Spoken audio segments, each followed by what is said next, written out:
Hello everyone, welcome on my YouTube channel. In this video, we are going to solve chapter number 3, exercise 3.1, question number 2 of class 10th maths. So let's start the video. Question number 2 is, the coach of a cricket team buys 3 bats and 6 balls for 3,900 rupees.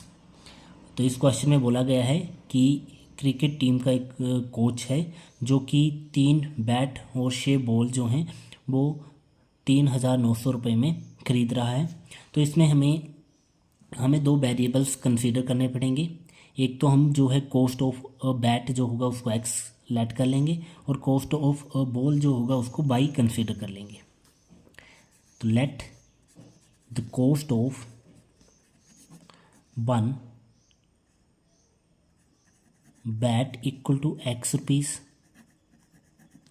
and the cost of one ball equal to y rupees. ठीक है, तो according to question जो first statement दी गई है, according to question जो first statement थी उसमें बोला है 3 बैट खरीदे हैं, तो एक बैट का कॉस्ट x रुपीज़ है, तो ये बन गया 3 इंटू एक्स, 3 बैट का कॉस्ट, प्लस 6 बॉल थी तो 6 इंटू वाई, तो 6y हो गया। दोनों का कॉस्ट कुल मिला के जो था वो 3,900 रुपीज़ है। ठीक है, तो यहाँ से हम जो है इनमें 3 कॉमन ले सकते हैं, तो 3 इंटू एक्स प्लस 3 2 ज़ा 6 और यहाँ पे था 3,900। तो यहाँ से अगर मैं 3 को दूसरी साइड लेके जाऊँगा तो वहाँ से ये डिवाइड में चला जाएगा, तो x plus 2y equal to 3,900 upon 3, 13 3 ज़ा 39 एंड 20। तो ये इक्वेशन बन गई हमारे पास x plus 2y equal to 1300, ये फर्स्ट इक्वेशन बन गई हमारे पास। अब जो सेकंड स्टेटमेंट थी, अकॉर्डिंग टू सेकंड स्टेटमेंट, जो सेकंड स्टेटमेंट थी उसमें बोला गया है कि शी बाइज अनदर बैट, तो उसने जो है शी बाइज अनदर बैट, एक और बैट खरीदा है, तो बैट का कॉस्ट था एक्स रुपीज़ प्लस 3 मोर बॉल्स, 3 मोर बॉल्स हैं तो 3 और जो हैं बॉल्स खरीदी हैं, तो 3y इक्वल टू, और ये जो टोटल कॉस्ट था इन दोनों चीज़ों का ये था 1,300 रुपीज़। तो ये हमारे पास जो है वो सेकंड इक्वेशन बन गई। ठीक है, तो ये जो 2 इक्वेशंस मिली हैं ये हमें अलजेब्रिकल इक्वेशंस मिली हैं इस वाली सिचुएशन की। अब हम इन्हें जो है वो ग्राफिकली रिप्रेजेंट करेंगे ऑन द ग्राफ पेपर।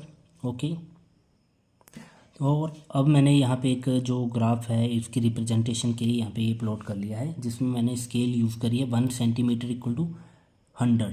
ठीक है, तो यहाँ पे 1 सेंटीमीटर जो 100 के बराबर लिया गया है। एक्स एक्सिस पे भी सेम स्केल यूज़ करी है और वाई एक्सिस पे मैंने सेम स्केल यूज़ करी है, और ये था हमारा ओरिजिन।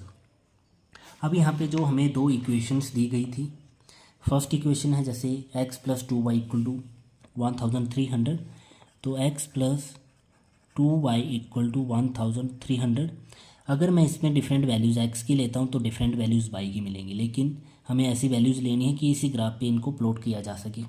कि जैसे मैंने यहाँ से मैक्सिमम वैल्यू 700 तक ही बताई है, 100 का डिफरेंस लिया है, यहाँ पे भी 700 800 के अप्रोक्स पहुँच रहा है।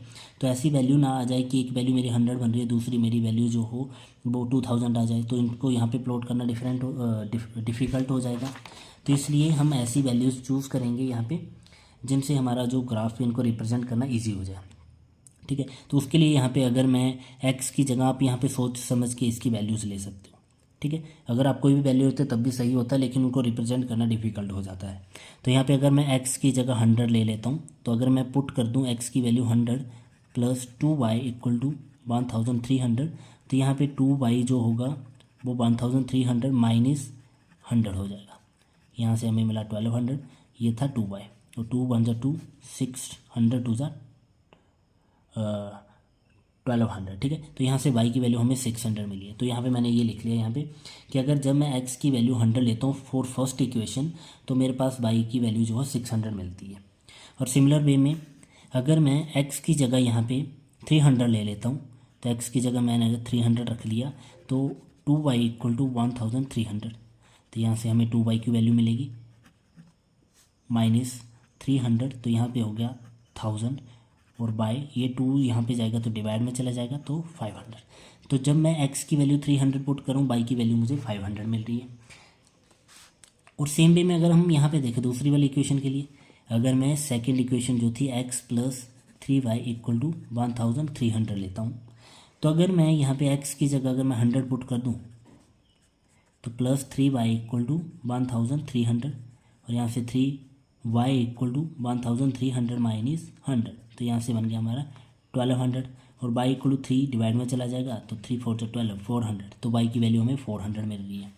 ठीक है, ऐसे ही अगर मैं इसकी जगह 400 पुट कर दूँ x की जगह, तो x की जगह अगर मैं 400 पुट कर दूँ +3y = 1300, तो यहाँ से 3y = 1300 - 400, तो यहाँ से हमें मिल जाएगा 900 3y, और y यहाँ से मिल जाएगा 3 3 = 9, 300 मिल गया।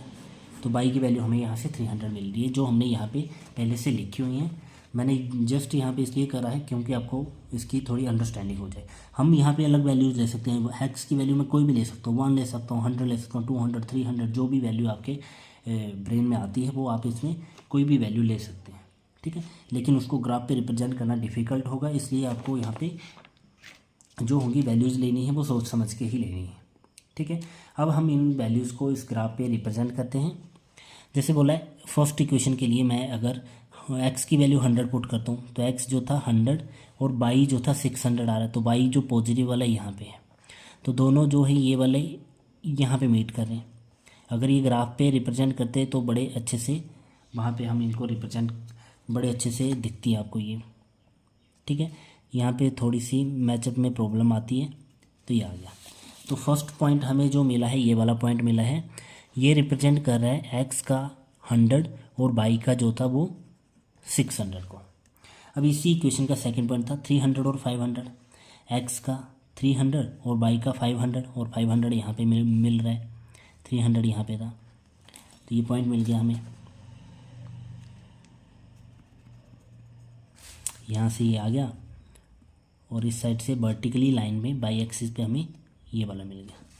तो अगर मैं इन दोनों पॉइंट्स को, यहाँ पे ये वाला था 300 और बाई का 500, तो ये पॉइंट मिल गया हमें।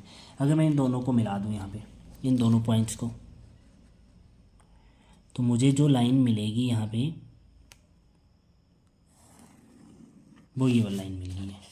ठीक है, अब मैं दूसरी इक्वेशन के पॉइंट्स को भी मिलाता हूँ यहाँ पे। तो x की वैल्यू थी 100, तो x की वैल्यू 100 ही है, लेकिन y की वैल्यू 400 है, तो यहाँ पे मिल रहा है ये वाला पॉइंट। ठीक है, तो ये वाला पॉइंट मिला है हमें 100 एंड 400 का कॉम्बिनेशन। और दूसरा वाला था x का 400 है ये वाला, और y का 300, तो ये लगभग यहाँ पे मीट होगा। ठीक है, तो ये वाला पॉइंट हमें मिल गया है x का 400 एंड y का 300। अगर मैं इन दोनों पॉइंट्स को भी मिला दूं तो ये जो पॉइंट्स थे ये यहाँ पे हैं।